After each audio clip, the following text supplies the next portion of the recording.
रायगड महाराष्ट्रासह देश विदेशातील ताज्या बातम्या पाहण्यासाठी मॅक्स इंडिया लाईव्ह चॅनलला सबस्क्राईब करा आणि बेल आयकॉन दाबायला विसरू नका.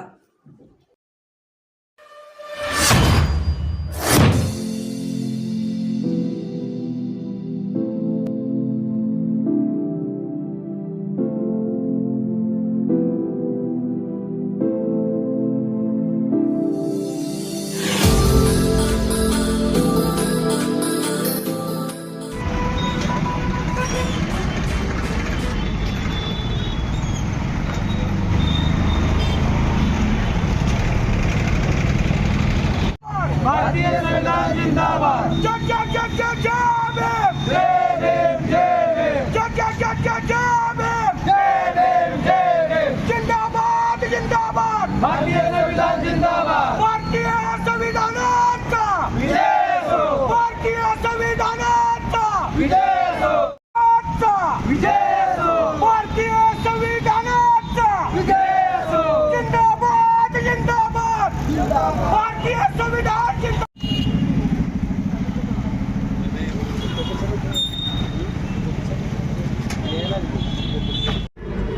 परमपूज्य भारतरत्न डॉक्टर बाबासाहेब आंबेडकर या पुतळ्यासमोर जे परभणीत घटना घडली त्या घटनेचा निषेध करून आम्ही या ठिकाणी रिपब्लिकन सेना आनंदराज आंबेडकर साहेबांनी जे महाराष्ट्र बंदची हाक दिली काल, त्यामुळं या पंढरपूर शहरामध्ये काल आम्ही इथल्या पंढरपूरच्या व्यापाऱ्यांना या पंढरपूर शहरातील काही छोटे मोठे व्यापारी दुकानदार यांना काल आम्ही आवाहन केलं की डॉक्टर बाबासाहेब आंबेडकरांचे नातू आनंदराज आंबेडकर साहेब यांनी जे बंदची हाक दिली त्या तुम्ही आवाहन करून त्यांना आम्ही बंद करण्यात आवाहन केलेलं आहे.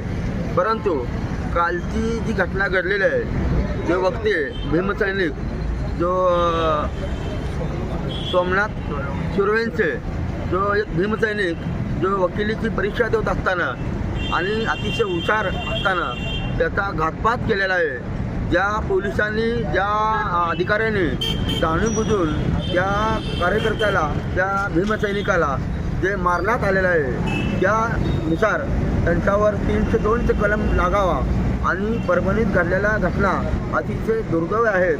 कारण डॉक्टर बाबासाहेब आंबेडकरांनी जो मंत्र दिलेला आहे, जो रस्त्यावर उतरून आपण आंदोलन करण्याचा, इथल्या लोकशाहीला पोलीस दडपपणा आणण्याची काही गरज नसताना इथल्या पोलीस प्रशासनानं जो दडपपणा आणली आणि घराघरात घुसून या कार्यकर्त्यांना मारहाण करण्यात आली, महिलांना मांडीवर पाय देऊन तुडवण्यात आलं, अशा प्रकारच्या घटना जर महाराष्ट्रात घडत असतील तर ह्यापेक्षा दुर्दैव आम्ही काय समजावं, आम्ही कुणाला न्याय मागावा, यासाठी पंढरपूर शहरामध्ये आम्ही या ठिकाणी बंद पुकारलेला आहे.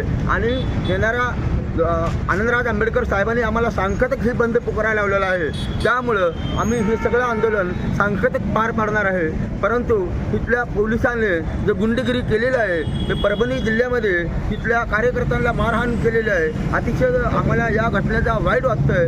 आम्हाला एवढंच सांगायचं आहे या निमित्तानं जे शिकणारी मुलं आहेत त्यांना जाणून त्यांच्यावर केसेस दाखल केलेले आहेत. त्यांच्यावर ज्या प्रकारची विनाकारण केसेस दाखल करून त्यांचं आयुष्य बर्बाद केलेलं आहे. ते कुठंतर या BJP सरकारनं तिथल्या कार्यकर्त्यांना जी काही टार्गेट करायचं ठरवलेलं आहे, जी चळवळीतली काम करणारी कार्यकर्ते आहेत त्यांना टार्गेट करून त्यांचा जो करिअर खराब करायचं काम इथल्या महाराष्ट्र सरकारनं पोलीस प्रशासनानं जे ठरवलं आहे ते कुठंतर थांबले पाहिजे.